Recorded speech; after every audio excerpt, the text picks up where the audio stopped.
Assalamualaikum warahmatullahi wabarakatuh. Yang kami hormati, dosen pengampu mata kuliah Manajemen Pemasaran Ibu Diah Yuli Setiarini dan kawan-kawan sekalian yang kami banggakan. Jadi pada kesempatan kali ini kami akan presentasikan hasil diskusi kami terkait bab yaitu channel management atau saluran distribusi.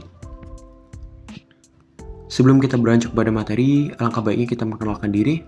Jadi yang pertama ada Nami Asmi dengan akhiran NIM 1038, kemudian ada Ahmad Revansa dengan akhiran NIM 1047, ada Ramdan Arif dengan akhiran NIM 1040, kemudian Cinara Nathaniela dengan akhiran NIM 1050, selanjutnya ada Afrizal Sufi Septiawan dengan akhiran NIM 1054, dan yang terakhir ada Fadilah 0509. Baik, selanjutnya kita akan beranjak pada materi kita kali ini. Kepada para pemateri, dipersilahkan.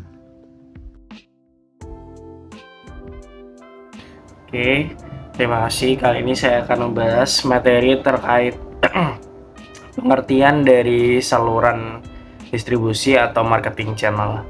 Jadi, saluran distribusi merupakan sekelompok organisasi yang saling bergantung, mempunyai beragam fungsi, serta terlibat dalam pembuatan produk atau jasa yang disediakan oleh produsen yang nantinya akan digunakan oleh konsumen.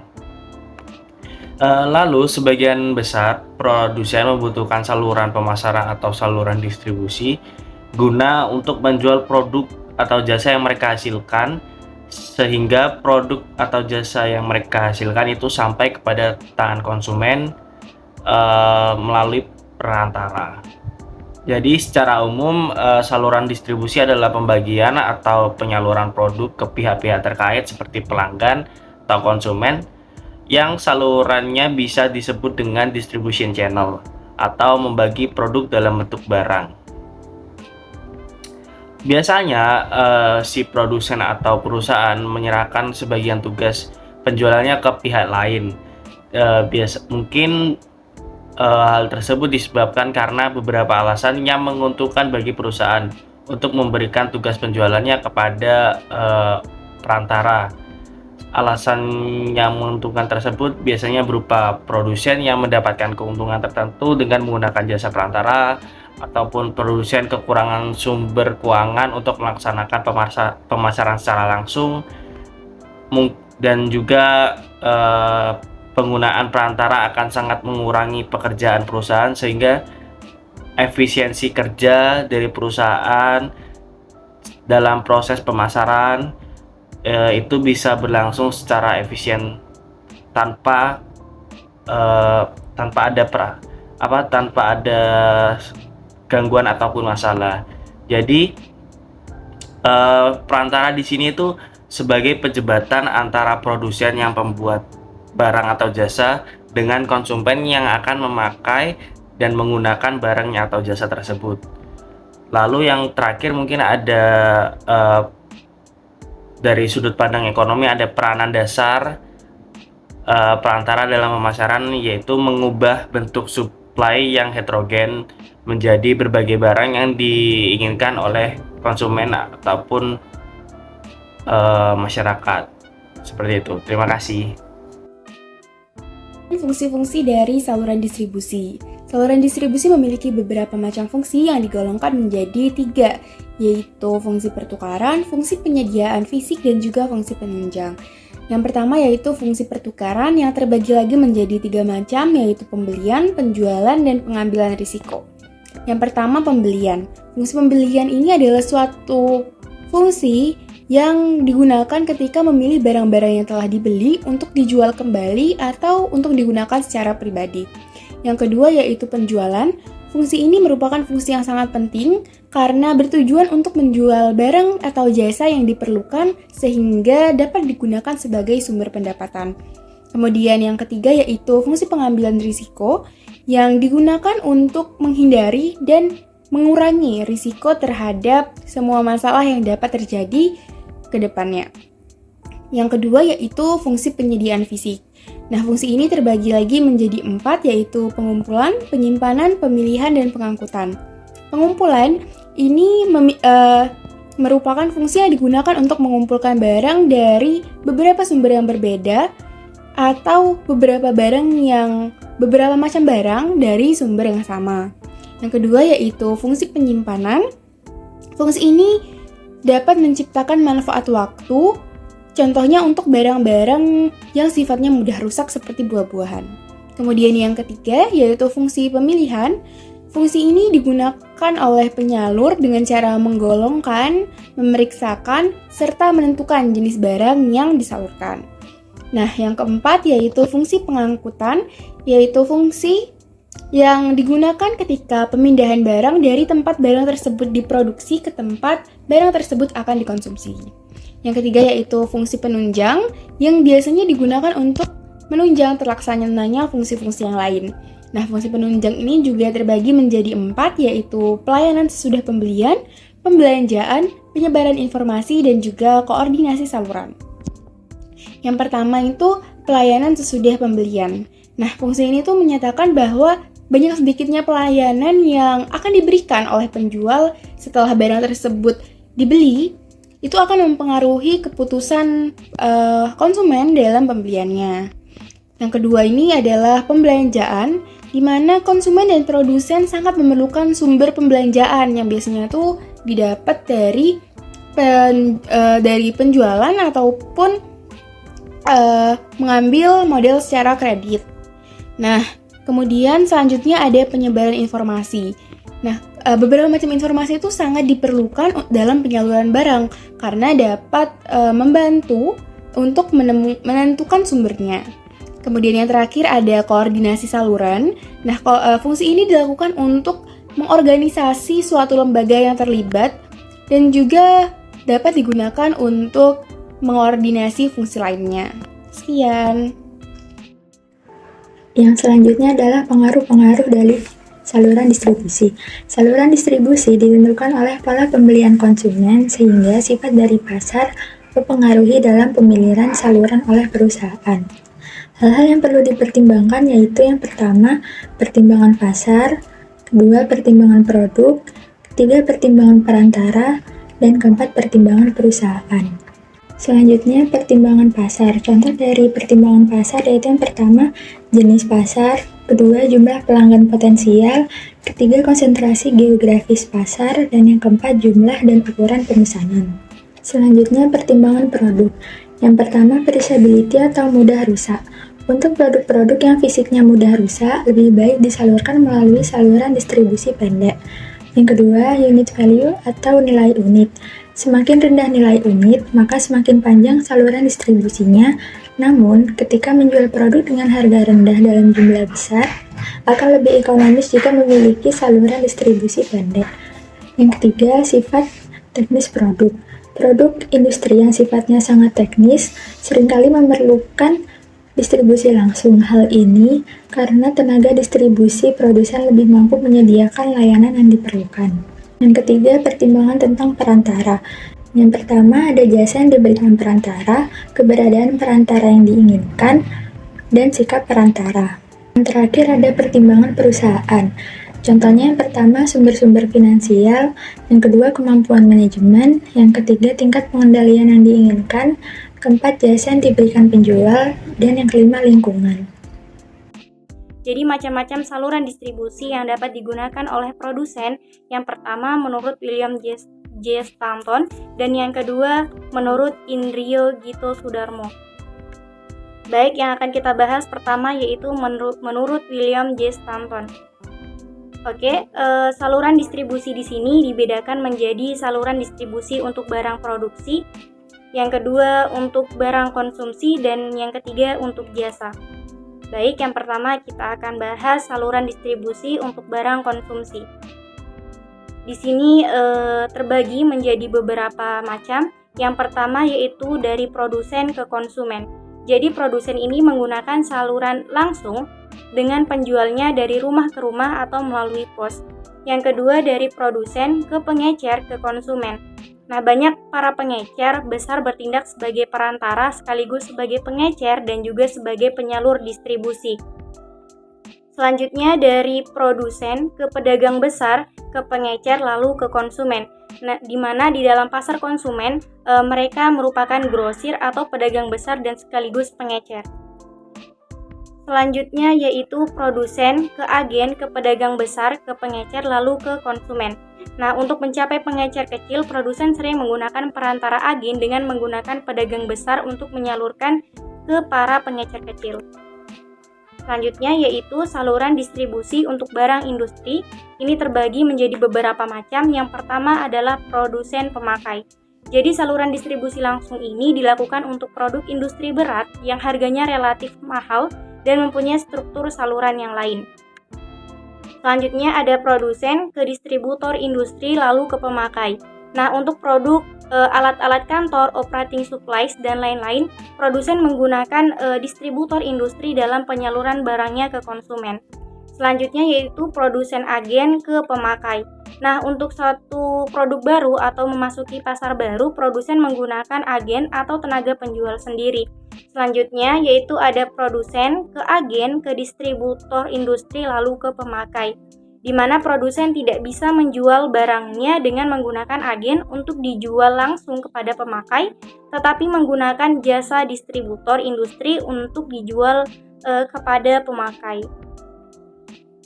Baik, selanjutnya yaitu saluran distribusi untuk jasa. Nah, di sini juga terbagi menjadi dua macam, yaitu produsen konsumen dan produsen agen konsumen. Yang pertama kita bahas produsen ke konsumen. Jadi karena jasa ini merupakan barang yang tidak berwujud, maka proses produksi dan aktivitas penjualannya membutuhkan kontak langsung antara produsen ke konsumen.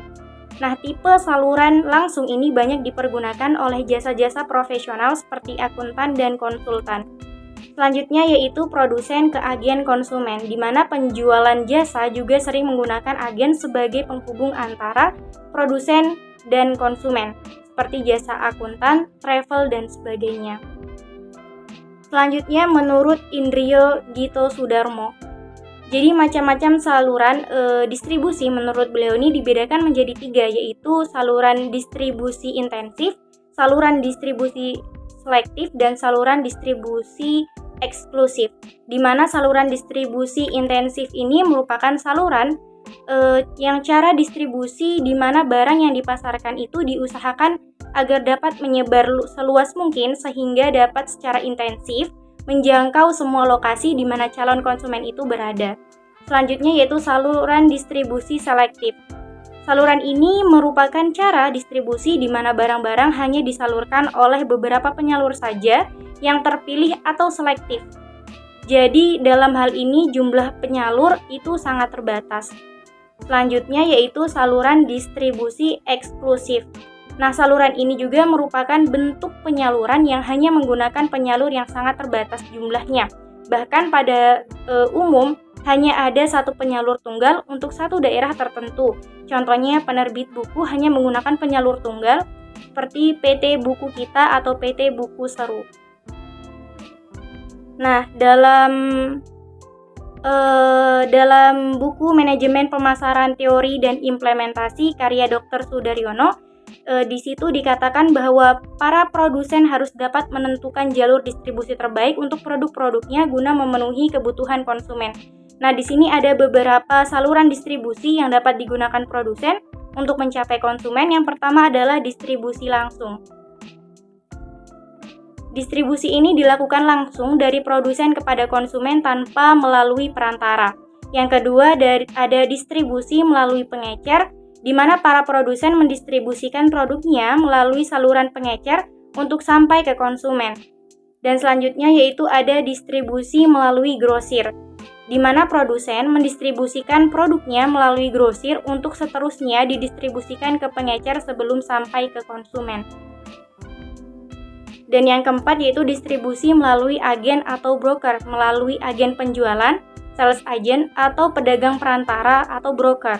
Jadi produsen mendistribusikan produknya untuk kemudian dijual ke grosir, pengecer, atau keduanya.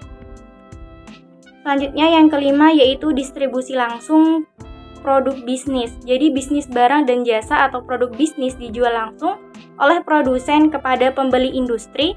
Biasanya pembeli industri membeli dalam jumlah besar sehingga distribusi ini tidak membutuhkan perantara. Dan yang terakhir, yang keenam, yaitu distribusi grosir produk industri, di mana produsen menyalurkan produk industrinya melalui perusahaan grosir untuk disampaikan ke pebisnis. Baik, untuk materi yang selanjutnya, kami akan membahas tentang konflik-konflik, yaitu memasuki dalam jenis-jenis konflik di dalam saluran distribusi. Kita tidak menutup kemungkinan sebaik-baik saluran distribusi dirancang dan diatur pasti akan memiliki konflik di dalamnya. Dengan adanya konflik tersebut, kita harus mengetahui jenis dari konflik yang timbul sebelum memutuskan cara untuk menyelesaikannya. Berikut jenis-jenis konflik di saluran distribusi. Yang pertama adalah konflik vertikal. Nah, konflik ini terjadi apabila terdapat konflik antara berbagai tingkat saluran yang sama. Dalam konflik vertikal, permasalahan yang hadir berasal dari beberapa aspek dalam hubungan bisnis. Dapat dimisalkan, suatu perusahaan memiliki konflik dengan penyalurnya karena menjalankan beberapa kebijakan tentang pelayanan, harga, dan iklan. Untuk yang kedua, ada konflik horizontal maksudnya. Nah, konflik ini terjadi antar anggota-anggota di tingkat saluran yang sama. Sebagai contoh, anggota saluran A dalam suatu perusahaan mengeluh akan anggota saluran A yang lain karena kinerja mereka yang kurang gitu. Hal tersebut berupa komplain ketidakpuasan dengan perilaku yang meniru, merugikan, dan lainnya terhadap anggota lain. Oke, next slide. Nah, yang selanjutnya kita memasuki penyebab konflik saluran distribusi. Nah, penyebabnya tersendiri itu ada 4. Yang pertama itu ada ketidaksesuaian tujuan. Ketidaksesuaian tujuan merupakan penyebab utama dalam konflik saluran. Semisalnya, produsen dapat meningkatkan pertumbuhan yang cepat melalui kebijaksanaan harga yang rendah. Namun pada sisi lain, penyalur lebih suka untuk bekerja dengan margin yang cukup tinggi dengan mengejar keuntungan jangka pendek. Nah, hal ini sukar dipecahkan karena ketidaksesuaian antara produsen dengan penyalur. Yang kedua adalah peranan dan hak-hak yang tidak jelas. Misalnya, perusahaan menjual produknya dalam jumlah besar melalui organisasi atau tim penjualnya sendiri, dan penyalur yang berlisensi juga melakukan hal yang serupa dengan menjual produk perusahaan tersebut dengan jumlah yang besar. Nah, hal tersebut merupakan suatu ketidakjelasan peranan perusahaan terhadap penyalur karena kedua belah pihak mengedarkan produknya dalam jumlah yang sama besar yang terkadang tidak memperlancar perjualan, namun justru menjadi sumber persaingan. Nah, selanjutnya juga ada perbedaan dalam persepsi. Nah, persepsi perusahaan bertolak belakang dengan saluran distribusi. Dapat diartikan produsen mempunyai pandangan yang optimistik terhadap pandangan ekonomi jangka pendeknya dan menginginkan para penyalurnya memiliki persediaan yang diharapkan. Akan tetapi, para penyalur merasa pesimis terhadap pandangan ekonomi jangka pendek produsen, yang mana menjadi suatu halangan bagi produsen dan penyalur untuk mencapai persepsi yang sama dalam kerjasama mereka. Dan yang terakhir ada ketergantungan yang besar kepada perusahaan. Penyalur-penyalur tunggal menaruh harapan besar kepada produsen terkait dengan perancangan dan keputusan harga produk. Nah, ketika rancangan dan harga produk tidak sesuai dengan penyalur, besar kemungkinan konflik timbul di dalamnya. Nah, setelah kita mengetahui jenis-jenis dan penyebab konflik saluran distribusi, selanjutnya kita beralih kepada cara mengatasinya. Jadi, cara mengatasinya di sini ada beberapa cara. Yang pertama itu yang paling penting dan yang paling utama, yaitu mengadopsi tujuan-tujuan superordinat. Karena tadi pada penyebab konflik itu merupakan adanya ketidakselarasan ya antara saluran distribusi dengan antara penyalur dengan perusahaan. Yang mana hal tersebut dapat kita atasi dengan mencapai tujuan fundamental yang sama, baik dari penyalur kemudian dengan perusahaan. Hal fundamental tersebut berkaitan dengan bagaimana cara perusahaan kita atau cara usaha kita dapat berjalan terus atau sustainable, kemudian bagaimana cara kita meraih pangsa pasar yang sesuai dengan pangsa pasar kita, kemudian bagaimana cara kita menjaga kualitas tinggi produk kita, dan bagaimana cara kita meraih kepuasan pelanggan. Nah, dengan kita melakukan hal-hal seperti ini, dengan penyelarasan ini, kita dapat memperkecil kemungkinan gangguan dari konflik eksternal maupun internal dari perusahaan maupun penyalur itu sendiri. Selanjutnya adalah pertukaran pegawai atau kita bisa panggil dengan exchange persons. Jadi ini merupakan pertukaran yang bisa kita misalkan misalkan saluran penyalur perusahaan A ya, ada beberapa penyalur, ada beberapa saluran distribusi. Jadi dalam saluran ini kita bisa melakukan exchange dalam pegawainya. Mungkin bisa kita lakukan pertukaran pada eksekutif penyalur ini ke saluran distribusi yang lain. Jadi dengan hal ini kita dapat mengurangi kekurangan dari saluran distribusi yang lainnya gitu. Terus selanjutnya ada lagi kita berkaitan dengan pemilihan. Jadi dalam pemilihan ini biasanya pada beberapa saluran produksi ada suatu keunggulan antara satu dengan yang lain, dan yang lainnya ini juga merasa tidak terima dengan keunggulan tersebut. Jadi dengan cara pemilihan, umpama kita melakukan pemilihan anggota eksekutif dari tiap-tiap saluran distribusi itu dapat mengurangi suatu bentrokan. Namun dengan hal itu juga saluran yang bertindak sebagai tim oposisi juga harus memberikan pembayaran yang setimpal juga. Jadi dalam hal pemungutan suara atau pemungutan hak mereka yang ingin mereka sampaikan pada perusahaan, mereka akan membutuhkan usaha ekstra untuk meraih dukungan dari perusahaan maupun saluran-saluran distribusi yang lain. Adalah keanggotaan gabungan dalam. Jadi hal ini kita lakukan dengan cara membentuk suatu kelompok gabungan, yang mana di dalam kelompok tersebut menyediakan suatu platform atau mungkin suatu wadah bagi para penyalur untuk menjajakan produknya dalam suatu bentuk atau suatu bentuk produk yang sama. Jadi dalam suatu platform itu mereka dapat berbagi konsumen ya. Jadi konsumen dapat berkumpul dari satu platform tersebut. Selanjutnya ada diplomasi, diplomasi. Yang selanjutnya ada diplomasi, mediasi, dan arbitrasi. Jadi untuk melakukan diplomasi itu akan terjadi jika suatu pihak mengirimkan seorang wakil atau kelompok untuk bertemu dengan sejawatnya dan dari pihak lain untuk menyelesaikan suatu konflik. Sedangkan untuk mediasi ini kita memerlukan satu orang netral atau satu pihak netral untuk menengahi kita dalam membahas suatu konflik. Jadi kita dalam menyelesaikan suatu konflik akan ada seorang pihak penengah gitu.